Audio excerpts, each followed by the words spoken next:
Welcome to Former People Speak. Today, Stephen and I will be talking about Jodorowsky's Dune, as well as El Topo and The Holy Mountain. We will be focusing on this period in Jodorowsky's career from the late 60s to the mid to late 70s. We hope you enjoy.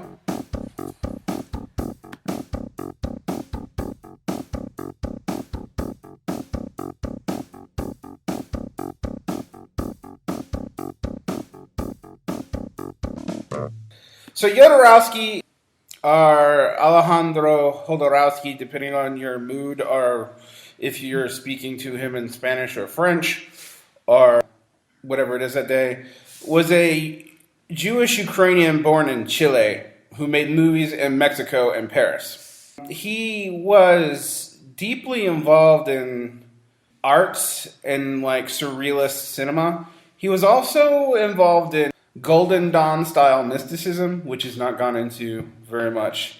But if you know that, some of the weirder stuff in El Topo and the Holy Mountain make a little bit more sense. Notice with the emphasis on a little bit more. Yeah. Because one of the thoughts I had on Jodorowsky was, even though I could tell you as I'm watching it, okay, I see where he's taking various influences of, where these sort of pieces have antecedents. At the end of the day, I would say of all of the filmmakers I've encountered, he's one of the few where I could still say, at the end of the day, I can't entirely tell you what's going on in his movies. I could give you a sense of perhaps what he's thinking and where he's pulling it from, but as to the final goal, probably I don't have as good an answer as anybody else would. You know? Right. He was really known for making theater, which he did in both Chile and Mexico, and also France, actually. He made his first movie in the late 60s. It's Fondo en List, which, almost started a riot. That's really all. I've never seen that movie. That's really all I know about it. Is it was shown in Mexico City at a film festival? No, in Acapulco at a film festival, and nearly caused riot. Then he made the two movies he's most famous for, which are El Topo and The Holy Mountain. And he didn't make Dune, and also made another movie, Tusk, which is not very well received. And then he did Santa Sangre and The Rainbow Thief, which is his entire output of the 80s. And after that, he mostly made comic books for like 20 years. Though, to be fair, they're considered like really top-level comics. Like when I spoke to Peter Chung, it didn't come out when I was speaking to him. It came out when I was just reading some of the essays he wrote in the past. When he was talking about the comics that influenced him, I think both Incal and another one of Jodorowsky Mobius collaborations were there. So they're not insignificant works, but yeah, you're right. It's a step removed from the pieces of his work that we're going to talk about today. Yeah, although it does show up they are apparently heavily influenced by his attempt to make Dune. His interest in quote-unquote psychomagic, which uses symbolism from some Buddhism, tarot, cards, shamanism, alchemy, whatever was in his hash pipe that day, I don't know. But it really influences things like Holy Mountain and El Topo. He reminds me, not reminds me, I think he is a representative in my mind of the sort of beginning of a new age kind of thinking, and more importantly, just there's that period of time in, let's say, the 60s and the 70s where you had this sort of manifestation of some sort of religious spirit being rekindled, even if it isn't in a traditional Christian sense, or even in a traditional Eastern sense. I mean, it's definitely, or at least conceived in some sort of liberatory way, which, as you can see, he has sort of contemporaries in my mind, especially now that I think about, he was born in 1929. So if you think about another sort of group of people we've spoken to. He reminds me a lot of Jerzy Grotowski a little bit in his approach to theater, which means he also reminds me a bit of Andre Gregory. He also, is in this period of time, if you think about when these movies came out, the early 70s, mid 70s maybe, you would even have people like Werner Herzog sort of in there, in the sense of some sort of spiritual enlightenment exercise that are occurring. But you just take this logic all the way through, and then it sort of brings us up to some of the weirder things that you had in the 90s. Now, I don't want to necessarily say, Jodorowsky is responsible for the new age nonsense we had in the 90s per se, but that's sort of like a tract of where we're going. And the other funny thing is, like, just to put it into context, another movie basically that came out the year of Holy Mountain that I really like, and even though it would be weird to compare the two of them, if you look at Bob Altman's The Long Goodbye, The Long Goodbye in its structure is basically, what if you got a guy like Philip Marlowe who has a sort of old generation sort of heroic mentality of the 30s and 40s waking up in the early 70s and just trying to make sense of it. So, and he's, that movie is surreal in of itself, as where you have this man out of place in the context of things that you see sort of popping up in Jodorowsky's films. As I said, spiritual fulfillment, filling it into like, improvement of the body, all sorts of weird things. And to me, there's a way of sort of approaching Jodorowsky saying, yes, I dig what you're doing, or I understand the goals you may have, and then the other part of me that says, what the fuck, I don't know, it's okay with me, I guess. Yeah, the Jodorowsky is very interesting also, and if you look at the time he bridges and who he associates with, it's easy to link him to both Latin American poets like Nicanor Parra, who he actually knew. But his interests are very familiar to people in America because they coincide with, like, the Beats, actually. Because in the 50s, he was really into anarchism and psychology and existential and transcendental philosophy, even though they contradict each other. Became weirdly influenced by mime. But what's interesting about him, I think, is he has such he lasts for so long and moves from so many different art forms. He was an actor at first, and I think the first film he acted in, or maybe no, the first film he both acted in and directed was the Severed Heads, which is an adaptation of a Thomas Mann novella or short story, depending on your mood. And he got the attention of people like Jean Cocteau. So that's very interesting that you see those influences in him. He was very interested in Buddhism in the 60s. When he was in Mexico City, he studied under Japanese Zen monks, and then went to Japan for a little while. And then also for a while was like a Buddhist missionary, where he went traveling from the United States to Mexico trying to convert people to Zen Buddhism. Turned his house into a Zendo. So, I mean, he's fascinating in the sense that the man he was eclectic in both a good and bad sense, I think, because it shows up in his movies. Yeah, we're definitely hitting things that you're going to encounter in those films, and I'll preface it by saying there are ways. When I rewatched El Topo and Holy Mountain, and I wouldn't describe them as documentaries, but there are definitely sometimes you get the impression that this is sort of a recording of, in an extreme kind of sense, how he was kind of like in reality. It's like, it may not be as even though it's surreal and fictitious, it may not be as fictitious as you think.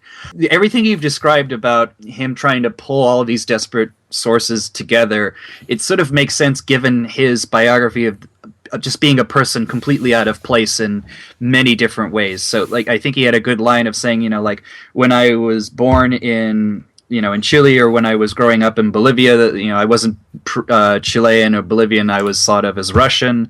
When I was in the next spot, they thought of me as Chilean. And then, he always had that sense of not being where he should be theoretically. And, tied to that, I think there was also a sense that I think if you read his biography, his father and he did not get along. I mean, it's like in a very strong, that's an understatement. It was a very dramatic family type situation where I think his father actually raped his mother, and he was born of that relationship, and his mother resented him as being a manifestation of that. That's interesting, actually, given some stuff he says about his own films. I didn't know that. I haven't read his autobiography. You put all this together, you've constructed a person who is probably the ideal vehicle for sort of going into all these different places at once. It's utter madness in a way. It's hard to underestimate his influence with just really off of two movies in a source book for a movie that was never made. I mean, like, you found influences like El Topo imagery shows up in places as weird as Trigun, the Japanese manga and anime cartoon from the 90s, that has El Topoian symbolism all over it. Kind of like the way people used to describe maybe like the Pixies or the Velvet Underground. It's not that everybody was influenced watched Jodorowsky, but everyone who watched Jodorowsky influenced 1,000 other people, I think. And that shows up a lot. But you want to start with El Topo, because El Topo is probably the easier one to talk about than Holy Mountain. I would agree. Unlike Holy Mountain, it at least has a pretense to some sort of cohesiveness, loosely defined. And it is in a format that people would at least initially recognize. I know they refer to it as a surrealist Western. Yes, it definitely has the tropes of the Western, but it is so different from a Western. I almost am... I feel it's more of a disservice to call it a Western than to call it something else. It's like a Western if a Western was Don Quixote as painted by André Breton and then set in North Mexico. It's... Right. Yes, it has the pretense of a gunman. Yes, it's set in northern Mexico. And okay, so yeah. But it's got a two-part act structure. All the names are symbolic. El Topo and Hijo, which is, El Topo, which means mole. The mole, and Hijo, which means son, which is his son, both in real life and in the movie. Then you have Mara, who is obviously a Buddhist devil figure, actually. Because Mara is also Mara, as in the one who tried to mislead the Buddha. Which interestingly enough, does pop up in other places you'd least suspect. So, tangent note, in an episode in the 80s of Doctor Who, a villainous snake creature, which is a psychological demon, is called the Mara. Also written by a sort of Buddhist who's trying to influence sci-fi. This is a Fifth Doctor story. I wouldn't be surprised if that is a roundabout El Topo reference. Yeah. And it's broken up in two parts, and the two parts are insanely different. Because the first one, it's like Buddhist gunslinger. And then the second half of the movie, El Topo comes out of a cave, literally from Dos Spectara. That's what it seems to be reminding me of, and declares himself a god. Not even a god. Declares himself God, period, in discussion. And then goes to help some outcasts escape. And his son is now a monk who is becoming a priest, but then it discovers a weird Bizarro cult. And yeah. But and I haven't got to the end yet, so... No, we haven't. But it's funny, we talk about it as this strange, disparate pieces, but depending on your point of view, it may not be as so insane as you think. I mean, it does also sort of have a typical religious structure where you have a sort of above-average human figure who descends into hell and then rises into heaven, or to at least become the hero of his people. And now, admittedly, there are twists and turns beneath. But again, we have to keep in mind, at least this is my perspective, that Jodorowsky is always a sort of religious-like filmmaker. Maybe that's not an extreme statement to make. I think he's said it more often than I have. But what is interesting is because I think he's always associated with surrealism, and you mentioned the influences of Breton. It's also important to note that this is something very different from the surrealists, not the least in which their attitude toward religion. The surrealists that I think most people would think about, with the exception of maybe one guy, were still fundamentally Marxists in a roundabout way or anarchists in a roundabout way. Yes, This is Jodorowsky was. They were all socialist, at least with a small s. I mean, even after their fallout with communism. Exactly, and they were in many ways thought of themselves as the enemies of religion.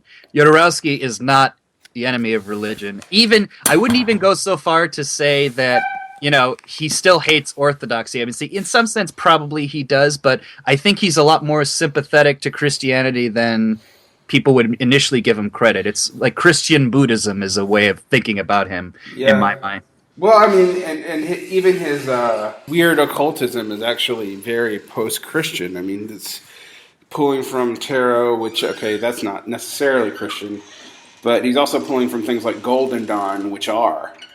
So there's angel symbolism, and I mean, it's kind of a bizarre semi-Gnostic undercurrent in Christianity. So yes, it has that anti-orthodox, but he's not hostile to it. And I think it's interesting that the surrealist figure that he sort of identifies with late in the 70s is the one that is not hostile to religion, and that's Dali. Oh, absolutely. I mean, Dali Dali was one. I also thought that even though I don't think he's that much of an influence on Jodorowsky, Magritte wasn't like the others in that Magritte felt the most bourgeois out of all of them. But yes, you're right to bring up Dali, who, as again, who would also appear potentially later on in a film that never got made, is so eclectic compared to everybody else in the group, not the least of which is that he, at the end of his life, became very friendly with the Franco regime. So we're dealing with someone who's not really afraid to piss anybody off. Yeah, I mean, Jodorowsky's claim to fame in many ways was that he made his first movie about breaking the Union, even though he considered himself on the left. He broke the Mexican Union system. Because in the Mexican Union system, you couldn't make your movie without permission of your, basically, director who you apprenticed under. And you couldn't have a crew without his permission, and he basically just did it anyway. And, this is from a man who considers himself an anarchist and a kind of a left-wing anarchist, and he kind of does his entire life, I think. Oh, yeah, to the end. And there's a few statements made in the Dune documentary, which I'll bring up because I think it's also just trying to manifest it in a certain interesting and complicated way. But he's hostile to, like, the formal official left, too, as is his conflict with the unions. I mean, he's completely willing to break the union and brags about it. So, I'm not saying that's actually inconsistent. It's just interesting that even when you're thinking of him as a kind of left-wing figure, he's not so clean there. Oh, right, yes, because I think, again, fundamentally, what is his concern? It is not, the self-actualization of the working class. I don't even think he'd ever bring that up. It's about, the expression of the true, quote-unquote, artistic self. And in that regard, trade union is absolutely and unambiguously to him a challenge to that, and he'll brag about breaking it. Again, going back to the movie, that's what this film is. It's an exercise, like all of his other films that he did make, and even the ones that he didn't make would likely have gone, is this sense of sort of religious discovery. So we talk about the gun figure. Yes, the gun figure, even in his very introductory sort of statement, is establishing a sort of goal-like relationship to his son. You want to describe the opening a little bit, maybe? How about you? That's madness. I was thinking about how strikingly that comes out with the gun figure. He has to go fight the 4 other gunsmen who are all obviously, like medieval romance. Actually, that's something just occurs to me right now, that even in this craziness, that this perfectly mirrors. The emergence of the gun figure and the 4 people he has to fight seems to be more in regard to something like the Fairy Queen than anything else. He's riding in the desert when he comes up. His son's with him buck naked on the back of a horse. And the first thing they do is they go to the town and everybody has been killed. And then they kill this Baron Harkonnen colonel. Right. That's the beginning. Well, more importantly, yes, he goes through, he needs to avenge this town which has been slaughtered. But what's funny is we are introduced to the man who did it, also I wouldn't say buck naked, but basically just in his red, bright skivvies, fat, balding, and he goes through this process with Mara, his slave. Well, actually, the slave does not have a name. It is El Topo who names her, by the way. He goes through the process of putting on the layers and the coats of a colonel and to look more important. And in the process of defeating him, before he kills him, El Topo sheds all of these layers of garb and sense of authority, and even to the point where he rips his wig off, shoots his wig off, I should say. Then, rendering almost like the emperor has no clothes, literally, kind of situation, and then defeating him. And it's at that point, though, that he liberates the slave and calls her Mara. Again, interesting that he would be the one to call her Mara, especially if she plays the role, which I think she does, of the traditional Mara deceiver. And because she's the one who sets him on the path of trying to defeat the four master. What are they referred to as? Just masters, the four masters? Yeah, they're the four masters, and each one of them are obviously kind of a vice. Also, they're both a vice and a religion. Like, you have to go through each stage of these major religions, and also each one has a corresponding vice and a corresponding virtue, and El Topo has to slaughter them all. And I've forgotten that I just, it's funny how some of them just stuck and some didn't, even though I just watched this thing. I remember the last masters, or maybe it was the last or the second to last, the man with the bunnies that are all dead. There was the man with the butterfly net. Who are the other two? I keep forgetting. Oh God, I watched this 3 weeks ago, man, and it's already. I watched it. I watched it like a few hours ago, and I'm like, this movie is so weird to me, and in a very serious sense that there's the master one who. Oh, there's the blind man. The blind guy, like, who has the guy with no arms with him. Yeah. There's Master 2, who is the guy who has the weird geometric shapes and is lying down when he encounters him. Okay, I remember this now. There's Master 3, who's the guy with the 1,000 dead bunnies, and the last Master is the butterfly hippie semi-naked in the desert guy.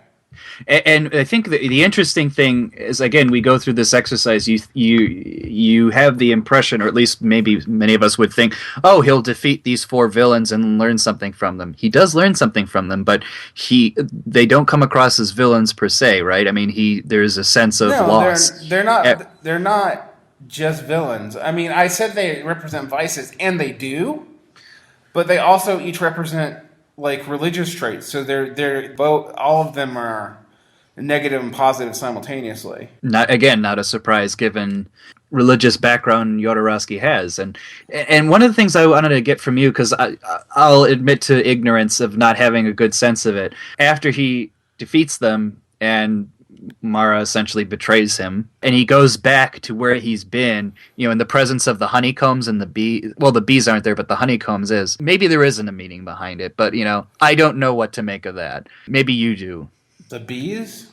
Well, not the bees per se, but remember when the bees come later, but when he goes back, there's those honeycombs covering the remains of the defeated, and he rubs the honey and the honeycombs on his face.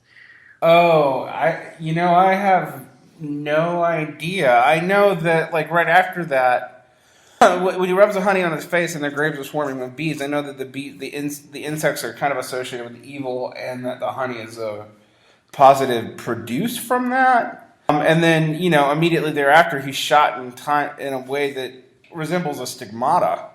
Right. So, right. But yeah, there's definitely, like I said, there's definitely in my mind, you have, again, Christ figure is too specific, but you have some sort of heroic figure who's going to be punished, or at least be put through trial, and has to sort of recover from it. Because it's after this that he, as it were, goes to the caves, right? And by the misshapen people. Yeah, he goes to the caves and he comes out, and it's like half resurrection a la Jesus, coming out of the cave, but then also half like Zarathustra coming down the mountain. Mm-hmm. Like, and because I'll tell you my first impression in reading it, and maybe maybe this is right to have this, maybe it's wrong. I thought he was dead and had been literally reborn because he had the orangish white hair, and in white cloths, and people attending to him. I thought he was in the underworld literally. Well, he is in the underworld literally, but I thought he had. No, I think he's dead too. I think Yeah. he's literally dead and come back, but there is ambiguity there. Actually, kind of like the ambiguity of Jesus coming back when they don't recognize him. But the other thing is, though, if he's dead, it makes the ending even weirder. Right. Because it's not like a Christ figure returning. It's like a Christ figure exploding, sort of. I mean, not really exploding, more like immolating. But it's just interesting. We could talk about this film all day, and we have more to talk about. But wow. Well, it's funny. There was a good line because I looked up Roger Ebert's review of this film because a lot of people, critics-wise, didn't like the film. He did, or at least he came to including it in his list of great films. And he was talking about the idea of just symbolism as such. And he said, I generally have a rule, which was if you can't immediately figure out what the symbol is to something, then it's not symbolizing anything, or it's symbolizing itself. And I feel like even if you agree or disagree with where he was trying to go, I like the general sentiment of there doesn't necessarily have to be a pure one-to-one relationship with anything, nor do you even have to get a sense that the film is anything other than itself. Certainly the collection of events and statements give reference to a lot of very specific kinds of things that you can or cannot pick up by virtue of either experience or knowledge, but that doesn't really detract from the general sense of what is El Topo, what is the Holy Mountain, right? Right. I mean, the one thing I'll say about El Topo is when El Topo dies again at the end after he sees the community slaughtered and is shot, then he seeks revenge, but then after he seeks revenge, he throws an oil lamp on himself and sets himself on fire. And then El Topo's girlfriend gives birth, and the girlfriend and the older son, Iho, bury El Topo, and then he too has the Behab grave, just like the Gunmasters, indicating he was one of them as well. And then the son, who is kind of a priest but not really, goes off with El Topo's former girlfriend and his brother. But the son is wearing the father's clothes. It's just that's the end of the movie, and that's actually comprehensible. I think you can see a lot of both the Freudian stuff going on there, the religious symbolism, the fact that you think El Topo is supposed to be Jesus, and then El Topo's second death sort of actually his actual sacrifice is later on, and it's in the sake of saving a village, and then he stays dead. But what's interesting about El Topo is that I think when you experience it, it has a cohesiveness and a sort of structure that you can tell, even though I think in retrospect you can't necessarily explain it. And it's one of those few movies where I can comfortably say it is what it is. And in my mind, that actually means something, as opposed to it is what it is and I don't know what right. per se. Which is, I gotta say, it's still a step above in terms of just sheer cohesiveness to the Holy Mountain, which to me just feels. Even though I love a lot of the images in there, it feels a lot more like there's no set pieces. Yeah, there's no real. There is a plot, but it's actually somewhat similar to El Topo, but there's no real plot. Yeah, it also reminds me of how again another filmmaker around the same time doing interestingly similar things, sort of, but not really, is Louis Buñuel's The Phantom of Liberty, which does have a recurring theme, but it's all admittedly set pieces. I think it came out in '74, which would have put it a year after, I think, Holy Mountain. Mm-hmm. That's the sort of partner film in my mind to Holy Mountain, just in terms of how its structure sort of feels. But at the Holy Mountain, I can't tell you. I could summarize things I remember and the images that stick out. it may sound condescending. I hope it's not, because I think it actually just speaks to what the experience is. Like, it's the perfect movie to have displayed on a wall when, people are at a party in the hopes of consuming some sort of psychedelia. Well, the thing is about the Holy Mountain, I think, is that each of the vignettes is meaningful, but the frame story is completely not. Like, El Topo can be it itself, even if you don't understand its symbolism, it at least seems coherent within its own world. You actually have to understand the symbolism of the Holy Mountain. And the symbolism is both esoteric in many places, but also idiosyncratic. Mm-hmm. But I also felt like it was, of the two, Holy Mountain was a little bit more interested in providing, for lack of a better term, commentary on the world. Like, you definitely got a sense that American political actions or wars or just political economy, his comments on it in the Holy Mountain are a little bit clearer and a little bit more obvious than any that you could find in El Topo. And I think they are in El Topo, but I think they're in the background more so than in the foreground like they are in the Holy Mountain. The Holy Mountain is both more and less of a religious movie, weirdly. Because you're right. Like, in the beginning, when they go to Latin America and they have basically the junta, like, just massacring all the peasants, and then like tourists are going over there and tourists are laughing while they themselves get raped and murdered. I mean, it's just it's pretty damning. Although it's interesting though that he sees the West as, or the West, I shouldn't say the West. He sees basically the United States and Europe as complicit, but also just stupid, not as evil. There are sections where you do have like the evils of capitalism or the evils of war come up in representative figures in the various people you go through in the mountain, who are, unlike in El Topo, where each of those masters are obviously both good and bad. The 7 that you encounter in the Holy Mountain, who all have a corresponding planet, are all almost entirely negative. I mean, you have Venus, who's a male cosmetics manufacturer. You have Mars, who's a female weapons manufacturer.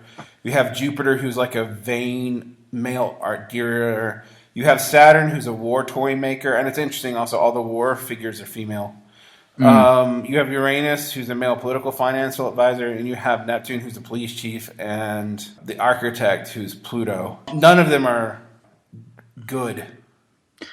No, again, that's why they came across as... I wouldn't even go so far as to say satire, but maybe, there's satire in it. Those are, like as I said, those are the commentary pieces in my mind. And again, when we go about, like, I think this is where his left-wing anarchy comes in. Like, who was the planet, and was it even a planet that had about, like, we bury the dead with animatronics so that they can interact with you, and what was it like?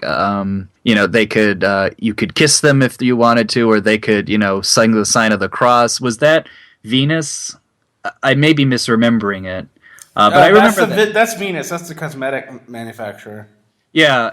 Those to me, because that to me is sort of like what I would imagine as, and you can correct me if you think differently, the more traditional surrealist influences at play there. I mean, there's also like obvious like mechanized sex references. I mean, there's a lot of nudity and stuff in this film, but there's always like a giant sex machine, literally, at one point. Yeah, and it's interesting again if thinking about his religion and how it plays. I mean, the quote unquote West is a source of critique, but what's interesting then, though, you have someone who very obviously resembles Jesus Christ playing a very important symbolic role, but you don't get a sense that, even though he goes through some ridiculous things, that he's per se a source of ridicule, and it comes across that interesting kind of phenomenon where you want to say like and this will sound conservative, but I don't mean it to be like the West has lost its way from the true sort of liberatory attitudes of Christianity. I don't want to say that's necessarily the message, but it's certainly you could put that message in there if you wanted to. Again, I mean, maybe the way of really thinking about these movies, and again, when I thought about saying like they're not documentaries but kind of, is like I got the sense that Jodorowsky, yes, when I hear people talk about him, people who've worked with him, they refer to him as a guru and a teacher, but at the same time I think these are all films which are manifesting his own attempts to find something in terms of, an answer is too cheap a way of saying it, but some sort of enlightenment of his own. I mean, this will stop bringing us to Dune, but I think he actually sees like his enlightenment as crucial to other people's enlightenment and vice versa. So, like, he's the searching master with his warriors, as he likes to say. As he says over and over again in the documentary and a couple of articles I read, both about him and by him. But, it's also his view of himself, like the alchemist. What does the alchemist do? The alchemist is told, you are excrement, you are shit, but you can change yourself into gold. And then, the alchemist poops a brick of gold, which the thief then accepts. And then smashes. There's stuff like that where he's both parodying himself, but also showing that even in the parody, there's something serious to it. It's not just satire. But it's also idiosyncratic as fuck, so... What is his role? How does he see himself? I mean, it's not unsurprising he's in both films, and in this one, he's definitely playing the guru figure. And I think at the end, there's that scene where he says, "You don't need a teacher anymore. You can cut off my head," and he pulls out this ridiculously oversized, hysterical scimitar sword, and the guy tries to cut his head, but I guess some sort of symbolic thing happens, and he didn't cut off his head. He just cut the head of a goat that's squirting blood like a fountain, and then Jodorowsky laughs and said, "Haha, now you're ready to learn." I'm like, what's the, kind of, it's like, okay, he's having it both ways, and he's having a little bit of fun, and that's the thing. I think we should also, I wouldn't want to leave people with this discussion without going into it. He is a funny kind of guy, and I mean that in this sort of humorous sense. I mean, he has a good sense of humor. It's not a surprise that he was either a student or a colleague of Marcel Marceau. That shows up in both movies, I think, right? Even watching him as an 84-year-old man in an interview, I think he's actually hilarious. Even though as he speaks, he's like shifting back and forth between kind of broken English and like kind of weirdly French-inflected Spanish that also is really hard to place, because living in Latin America, the difference between Mexican and Chilean Spanish is pretty heavy, and he seems to like wildly alternate between the two as he speaks. In every interview I've seen with him, even if he's nominally speaking in English, they'll still likely subtitle it, because you'll need it. Yeah, because he's speaking in a... I mean, just to go into how idiosyncratic he is, he's speaking in a pidgin language that all the languages that compose it are comprehensible. You can understand him. I mean, his Spanish seems inflected from multiple sources, and also kind of Francified a little bit because he lived in Paris for so long. His English is not terribly good, but he does seem to be enthusiastically trying to communicate in it. I mean... He is a very enthusiastic man, and there are times when his temperament also feels Eastern European. I think people get a sense that Eastern European temperaments tend to be sort of reserved and self-reflective, and while he's certainly self-reflective, he's as we said, exuberant and bombastic, but I mean, from my experience, Eastern Europeans tend to be exuberant and bombastic in that regard. Just also fatalistic. That's... Yeah. I mean, that's just like... exuberant and bombastically and maybe even optimistically fatalistic, but fatalistic nonetheless. Let's jump to the making of Dune, or Jodorowsky's Dune. Let's get to that film, because I think, this is a film about Jodorowsky. It's not the film he made, but it's obviously a film about the mythical Dune that never was. It also, when I was a kid, right, I had heard half of this story. So when I was very young, I loved the movie Dune when I was really little, because it's the weirdest thing I'd ever seen. And when I got older, not even that much older, I realized it was a bad movie. Well, it's funny. It's like Jodorowsky's Dune is a mythical story to me, in large part because, I would hear about it by virtue of the films it inspired. So, like, I love Alien, I like Dune, still. I love Blade Runner as well. And whenever you go into those movies and you go to, like, the behind the scenes of the making of, and they talk about the history, invariably you'll get to this point where the creator said, well, we were working on the Jodorowsky Dune project. That didn't work out. We're here. And you hear them talk in detail to some extent, but in a roundabout way about it, and you're like, this is interesting, I'd like to know more. So somebody had the brilliant idea of saying, well, let's just talk to Jodorowsky about it and get the people who are still alive to talk about and it. some of the people who aren't even still alive, actually. Yeah, like Dan O'Bannon and Mobius are dead, and they're probably the two, and also Giger, they're the three most important. Although Giger wasn't dead when they made the film, he died like shortly thereafter. Right. But I'm sure this film, that documentary probably took several years because, like I said, in the process, 3 guys died. Yeah, Dan O'Bannon was definitely dead. Although they had interviews from him going back from '99. They had interviews from Giger when he was still alive and like talking up there in his strange, sweet old Dutch troll voice. Not to put too fine of a point on it. I was kind of being indulgent when I was watching the movie and decided I wasn't going to use the subtitles except for the French parts because I don't speak French. And just to see if I could follow it. And the Giger stuff, I actually understood what he was saying, but his voice was so distracting to me that I was like... Oh, yeah, he has that kind of pronunciation, that's, I make these aliens, they're deadly, but they're kind of erotic, Exactly, it's like, it's sweet old Dutch, but it's also like... You think maybe he sounds like Shavoj Zizek or something, and he kind of does, but he's also like he seems like he's maybe smoked his throat out too. Probably. So it's that, but it's also gruffer. And anyway, all these people, all these characters are. I mean, they're all characters. I mean, like they're strong, interesting personalities. Foss, Mobius. Most of the actors, however, are dead. I was actually thinking about that. Mick Jagger isn't. But he is a great-grandfather, though. Want to just remind people of that. But Mick Jagger isn't. But other people he did actually cast. I guess Dolly's muse, I can't remember her name, who's going to be cast in the movie, she's still alive. Yeah, she speaks on behalf of Dolly. Right. In the film herself, if it was made.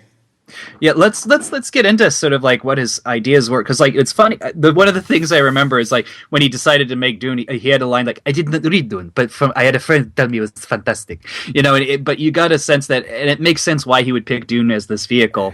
We were going to continue this activity of enlightened realization, and in a way, if you read the Dune story, and particularly the character of Paul, there's a way of incorporating that. It does, however, fly in the face of Frank Herbert's attitude towards that. So just to provide context, I think to people who know Dune, I'll be a bit repetitive, so I apologize. The Paul character is, amongst other things, a product of a long multi-generation exercise by a religious sisterhood with the goal of creating a, for lack of a better term, perfect human being.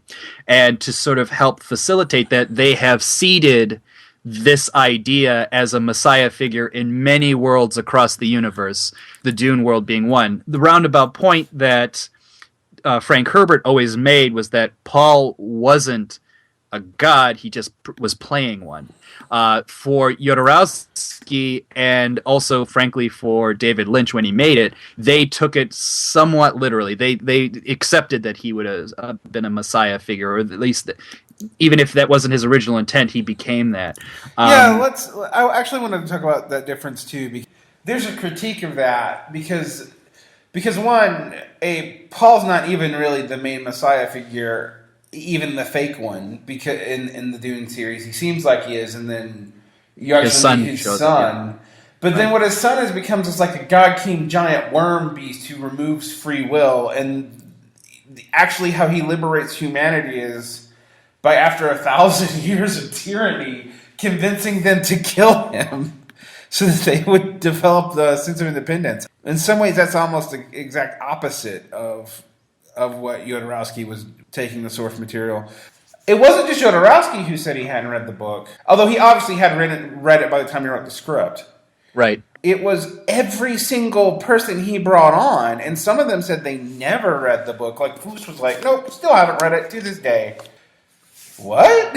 I mean, like nobody read the source material. Which is why it's just one of those things where, well, let me step back and say, when we think about, the movie that could have been, I always have to remind myself that says, there's no way in hell this movie could have ever been made, no matter how generous you want to be. I mean, it would never have matched the imagination at play. That being said, The Exercise is revealing in and of itself. And to your point, yeah, you have, more than anything else, a exercise which brought together just a lot of extraordinarily talented people around the central figure of Jodorowsky, who chose to play, in the act of making this movie, the guru figure that he sort of was portraying in his previous movies, right?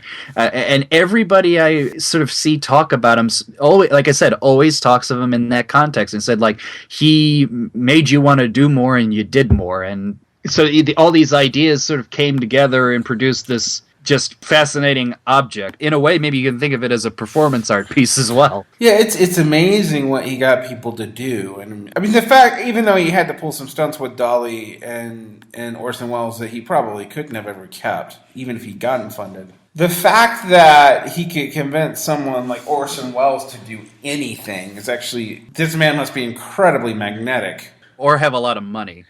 Because that will get Orson Welles to do things, trust me. Thought maybe he had a lot of money, but I don't think he actually had a lot of money. So no, he really didn't, unfortunately. I mean, to just think about the possibilities, right? I mean, you had Dolly as the Emperor of the Universe, Orson Welles as Baron Harkonnen. I think Mick Jagger was supposed to play Fade Rautha.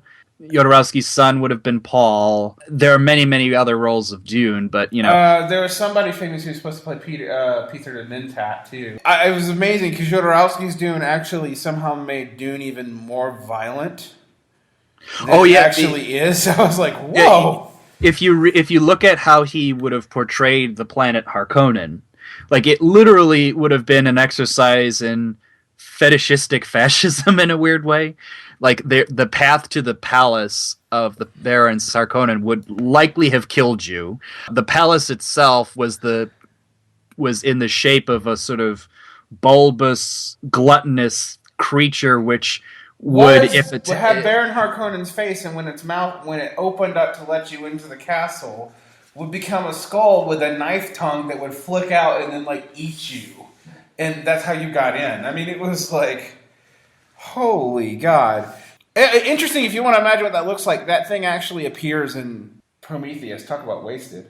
But that design is the mountain in Prometheus. It's literally the same design. It's another discussion, but I actually liked Prometheus. But anyway, that leads to another point, which I'll get to in just a second. But the other, just powerful images of, like, the Imperial planet or the capital would have just literally been a planet made of gold, and Dolly in his natural stat. I want a burning giraffe around. Okay, we'll have burning giraffes. And Dolly would have been perfect, because I think they would have portrayed the Emperor intentionally as an insane figure.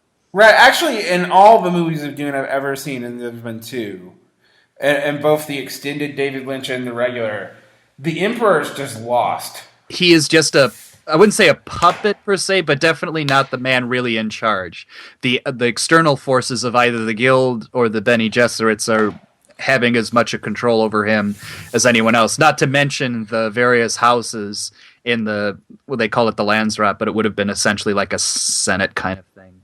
In the book, he's played off, but he's played off because he's insane and megalomaniacal. He doesn't come off a megalomaniacal in either the sci-fi version of that, which is kind of mostly faithful to the books, or the David Lynch version. He just sort of seems like he's weak. I think it's funny because they flash a picture of Ming the Merciless from Flash Gordon as what the Emperor would have been like. And I was thinking, yeah, it kind of was. Although, also, to be fair, not that I actually like Flash Gordon, so I know that's going to be strange to talk about. But I think Flash Gordon is, when they flashed at the end, I was like, oh, if this was made at the time that he would have made it, that's what it would have looked like, even with all this amazing design. Because they just didn't have... They didn't have the technology to do it. No, I mean, there's just no way they could have done it. Like some of Foss's ship designs, which are amazing, and I've still never seen because they're so bright and colorful, but... Well, they're also organic. I mean, to do, like, even, like, if you think of Star Wars and would have been because it would have been at the time, and Star Wars pushed the envelope a lot, but the reason it was able to do it is because things are still fairly mechanical, and even in the rudimentary computer technology of the time in terms of motion control capture, all that shit, it was able to handle it still. I mean, from what Jodorowsky wanted to do just visually, like even if Jodorowsky in his guru sort of you can do this pushed people to the limits of what they're capable, and even if it would have achieved some great things, you would have still seen the fraying of the edges in my mind. It's, in other words, what I'm roundabout way of saying is like this film that never was is interesting, and it has its magic precisely because it wasn't made. Right, it just couldn't have been. I can't imagine this movie being made at that time, and if it did get made, not only would it have been a self-indulgent flop, I don't mean to say that it would have been worth watching, but it would have come off as like 20 hours of stuff. And I think that was what the script was going to, right? It would have been like a 24-hour film, right? Pretty much. And that was back before they broke things up in the 3 movies, inevitably, which I'm like, oh, if he'd have tried that now, maybe they would have done it. Because I'm like, oh, we have 3 sequels. It's one of those misfortunes of timing that, like, it's a film which, in order to be great, would have had to have been made at the time, not the least of which because you would have had not only Jodorowsky youthful enough to handle it, but also the likes of Dali and Orson Welles, which would have made the film above and beyond what, it could have been. So, but, you compare that to saying, like, okay, by the time the technology reached up to you, it can no longer be that movie for the obvious reasons that Jodorowsky's 80-something. And half the cast is dead. And half the cast and talent are dead, yeah. Honestly, it just wouldn't have worked for a lot of... That I'm amazed by the changes he made to the story. Some of them, like Duke Leto, is actually castrated, and the only reason he can have a child is through Bene Gesserit magic. They turn the blood into semen, and then he was going to have an in utero scene. And I'm like, I don't even know. That looked cheesy when it was done in the 80s and 90s. I can't imagine that in 1976. One of those. If this film would have been banned by like half the countries of the earth. Again, but though when we talk about Jodorowsky, and like one of the most important things about him is the influence that sort of filters through even indirectly. We go back to how I first encountered this story. It's like, Dan O'Bannon and Giger go off and make... And Fosse, too. And Fosse go off to do Alien and made Alien what it is. They also went off to do Blade Runner, which is probably I would say the thing with Blade Runner is that, like, in terms of, like, the capturing a magic of what science fiction could have been, I think was the film that actually was made that was the closest to that, outside of the Polish film On the Silver Globe, which just was never completed. Blade Runner has like the high point in that. And again, it's also taking talent either directly or indirectly from this project. And then Dune itself. Right. Although there's some implication that Star Wars stole some stuff from Dune, although I don't know if that's ever substantiated. Yeah, I couldn't say one way or the other. Because they talk about, in the movie, they talk about scenes from Star Wars that had never been done before, but how those same scenes are actually in the Dune book, the massive Dune book. The scene where you get the robot's eye view in Star Wars, like the first time in the analysis, when that scene shows up in Jodorowsky's Dune and the sword fighting, which also they say the sword fighting in Star Wars seems to be based off of what they were doing in Dune. That scene is almost completely described in detail in the Dune book. I sort of think like, well, maybe it was just once you get to that, that's just an obvious thing to do. I don't know. I actually have no idea. But the big ones are Blade Runner and Aliens for sure. And then all the movies they inspired and designed. Because it's interesting to think about it. Like, Star Wars is interesting because it actually throws a whole lot of movies. It shadows them out. Like, I think Flash Gordon would have been a much bigger thing if it had not come out in the shadow of Star Wars. I think Wizards, which the half animated thing, the Roscoe movie, would have been a much bigger thing if it hadn't come out in the shadows of Star Wars. It's just so much that Star Wars sort of eclipsed.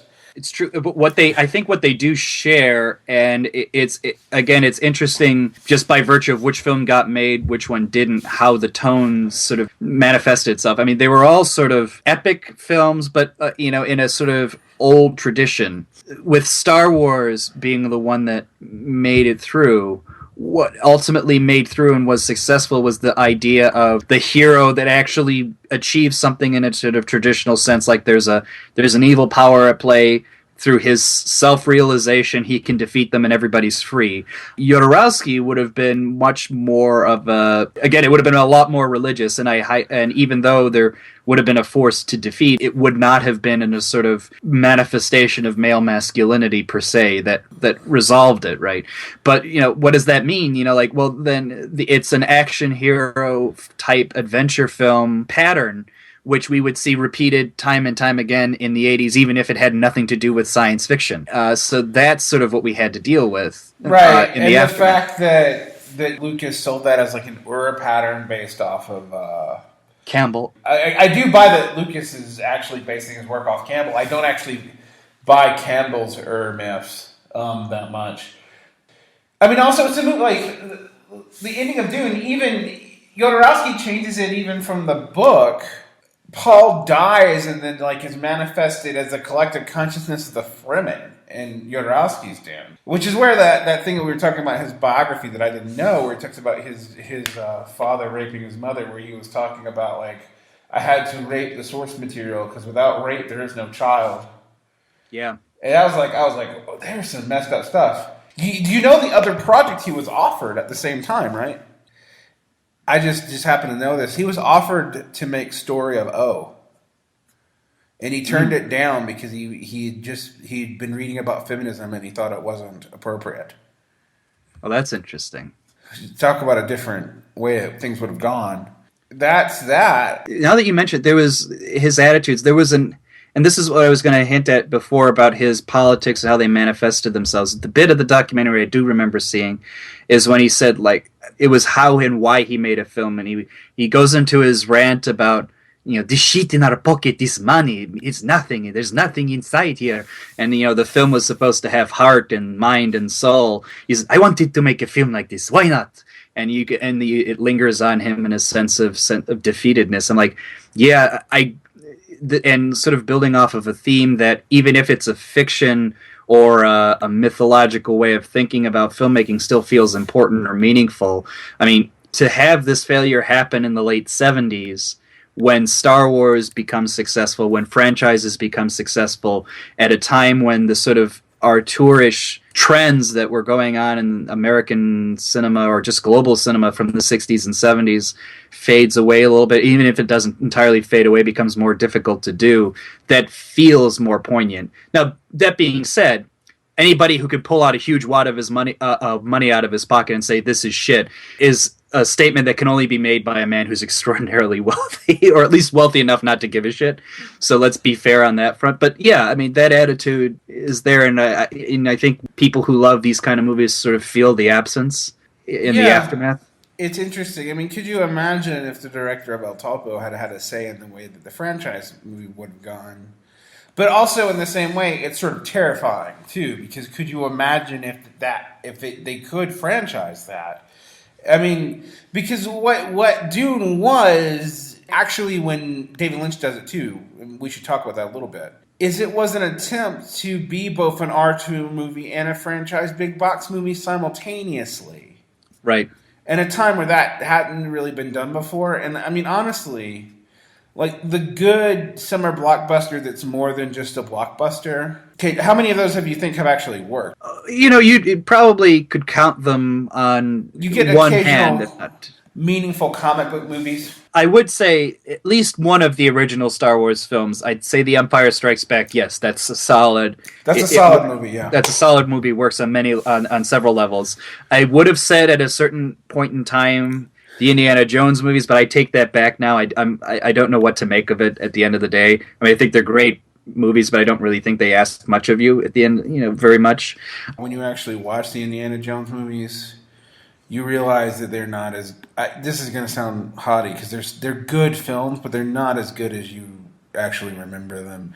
I've actually found that true for a lot of the Star Wars stuff too, and I mean, like, not just because of the prequels, but I watched New Hope many times, and actually I'm like, this is a good movie, but this is not a truly great movie. Whereas I actually think The Empire Strikes Back is a truly great movie. Oh, I do too. And again, interesting detail about that one, and again, how influence sort of makes itself known. It was because of the quality of the cinematography in Empire Strikes Back. It was the cinematographer was a man by the name of Peter Shishitsky. Peter Shishitsky, after that, became, I think, in the late '80s, early '90s, became David Cronenberg's cinematographer for all of his films. I was going through the list of those films that people really cite as the beginning of the blockbuster movies, and I'm like, okay, Jaws. I'm like, Jaws is an okay movie, but it's punctuated by great moments, of which the speech about the, delivering the atomic bomb and being in the water, the Indianapolis, I think it was, the sinking of the Indianapolis. That's like a great moment in a solid but just okay film. I'm going through all the blockbusters. Alien is a blockbuster that did it. I would say, yeah, Alien belongs there. Alien. I'd even say Aliens maybe belongs there, even though it's probably the only James Cameron movie that I think actually earns what it gets. Terminator 2, I would say, is strong enough. Yeah, sure. Yeah, that's actually a really good movie. It's interesting because that movie actually kind of faded away. And I went back and rewatched it. I'm like, no, this is good. This actually is a good movie. You know who was a big fan of Terminator 2 and told his son that, like, this is, one of the greatest films he's ever seen? Martin Amos's father, Kingsley Amos, loved it. I think Blade Runner maybe fits into that, obviously. But I don't know if Blade Runner was actually a super big box movie, though. It wasn't. That's the only reason I hold off on that one, because it is, but it isn't a success.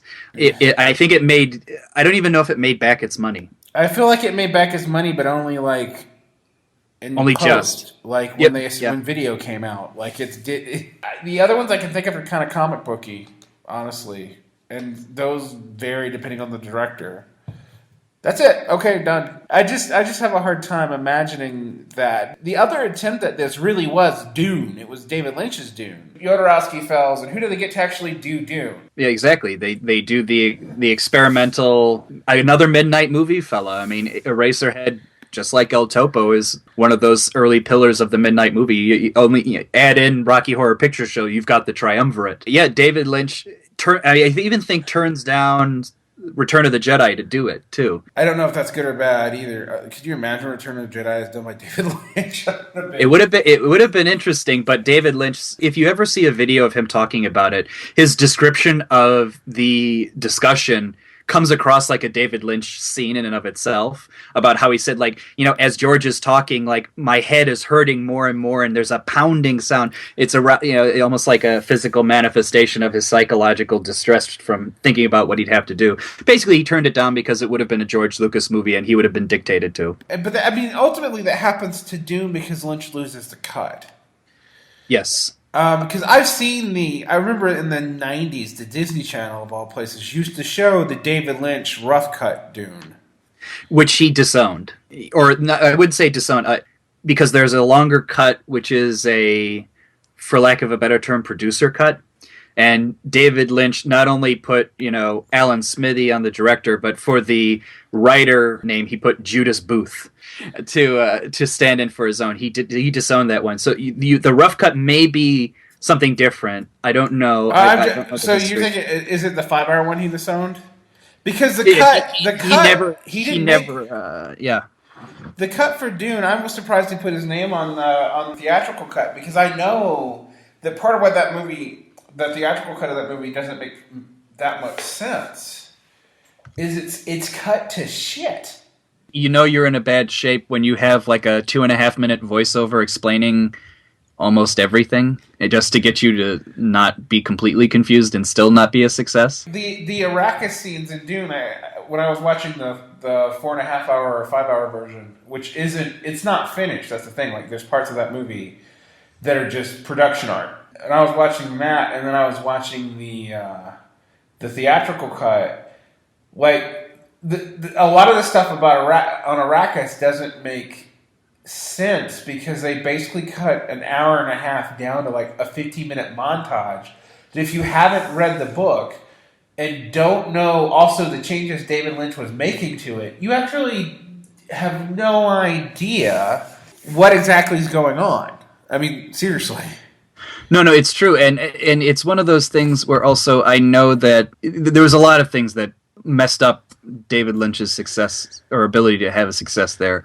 Return of the Jedi was one. All of the technological talent that would have been able to do a lot of the special effects was all taken as they were making that movie, so he had to do it in Mexico on the cheap. And I still think a lot of the visuals in that are amazing given his limitations. But I also remember at the time the critics were saying, like Roger Ebert being one, this is an ugly movie. Like, the desert looks ugly, which I always thought was weird because I always thought the desert paintings and also the images of David Lynch Dune reminded me so much of that sort of 70s, early 80s cover art you would get on sci-fi books, which I thought was a great thing. He had limited resources in terms of talent and dollars, and a producer who was not entirely willing to give David Lynch all of the pieces he needed to make the film, and you ultimately were left with a failure, but I still find it a noble failure.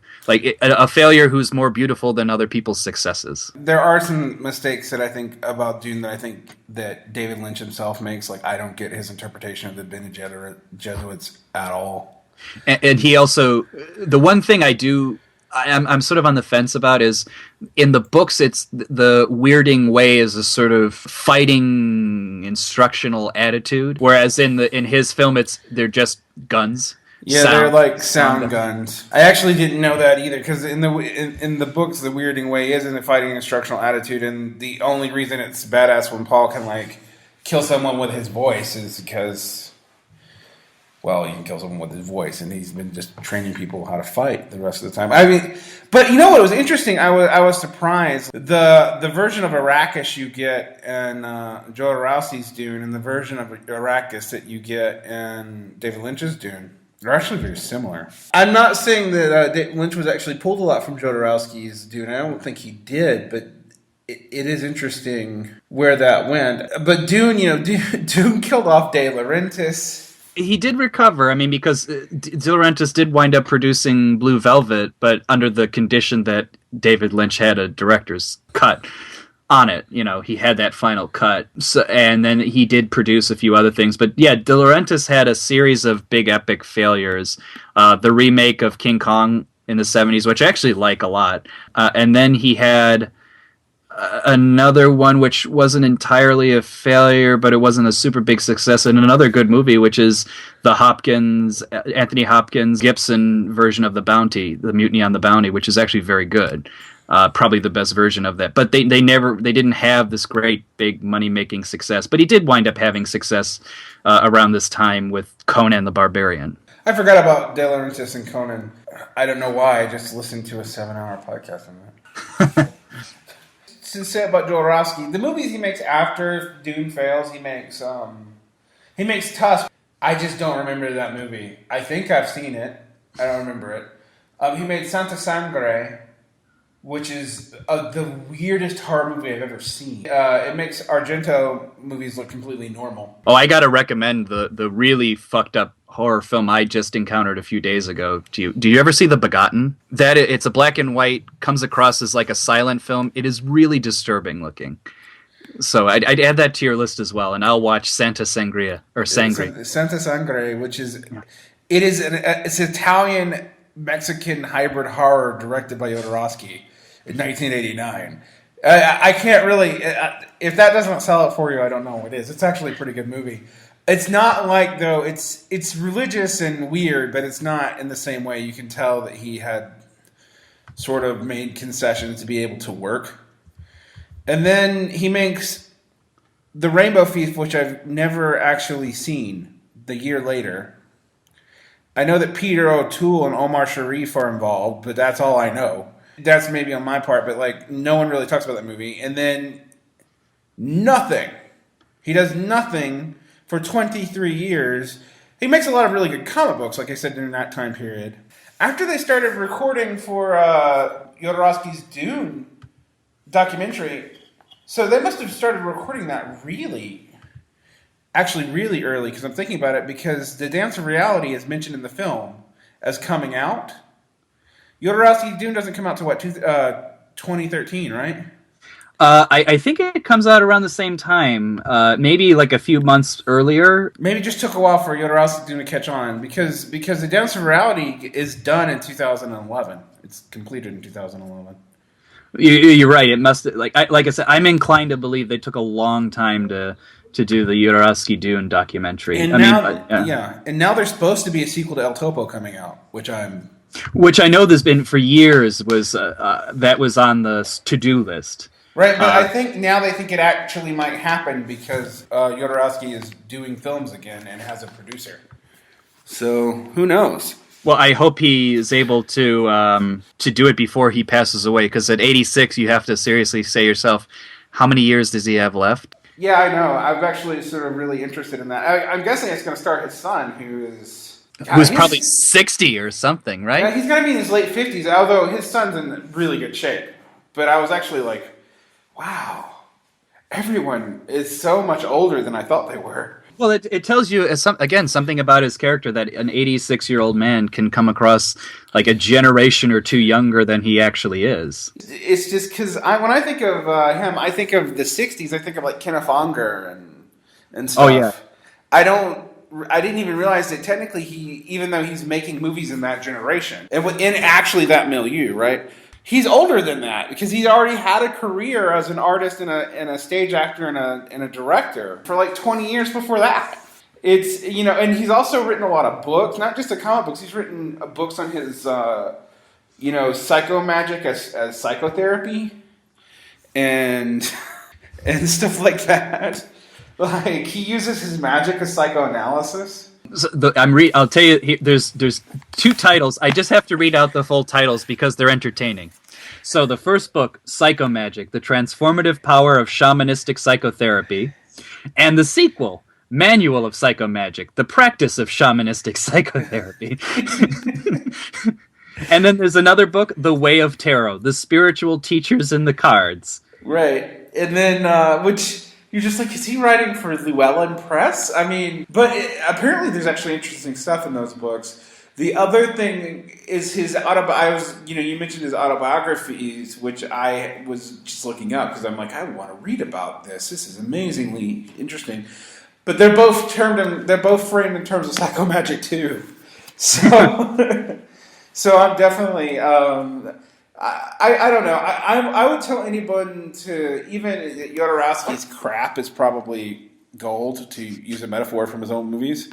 Well, it's one of those things like you have to know how to read it, right? I mean, I wouldn't say if you go to it as like a manual, even though he has a manual in the title, you may be troubled. If you read it like it's a performance art piece, and maybe you can take life lessons from it if you wish, you'll have a better shot. There has to be, put it lightly, there has to be a certain degree of taking it with a little grain of salt.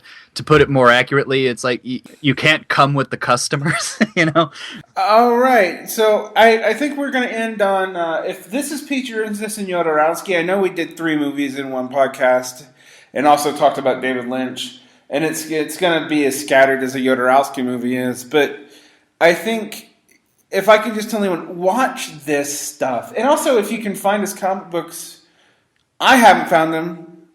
A new volume of Inkal stories will be coming out, but the original ones, for whatever reason, I think they're not translated, right?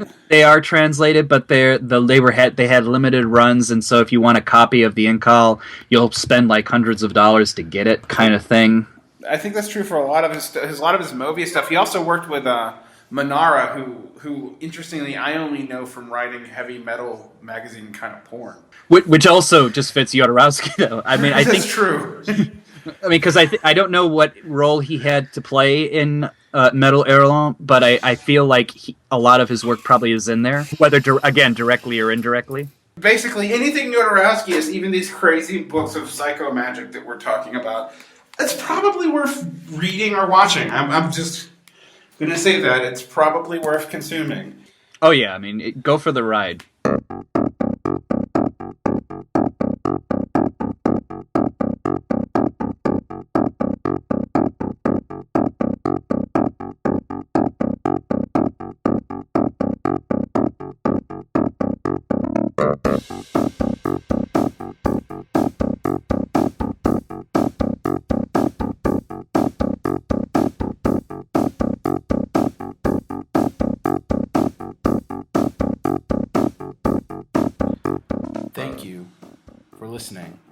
people.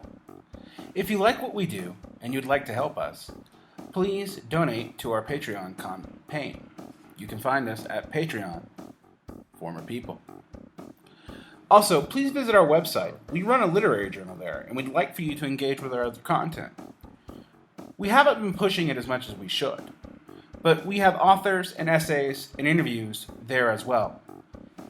While we have been a little bit overwhelmed lately, we will be returning with more material soon, including audio interviews with people other than ourselves, and hopefully some more recordings of literature like the poetry we have posted at the end of last year. We hope you will stay involved and will comment and give us good reviews. Thank you for your time. We appreciate it.